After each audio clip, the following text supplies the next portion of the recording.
To ship with DHL International, the first step is to know the details of your shipment, including the package's value, dimensions, description, and weight. It's also essential to have accurate information about the receiver to facilitate easy contact and ensure they receive their shipment.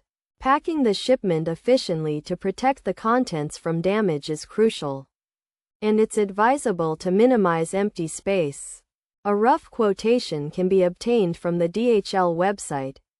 Once the shipment details, such as the air waybill and invoice, are printed and attached to the package, it can be taken to the nearest DHL branch or collected from your address by arranging a pickup through their website or by calling their customer service number. After collection, the shipment's status can be tracked using the DHL waybill code until it's delivered, making the entire process relatively straightforward.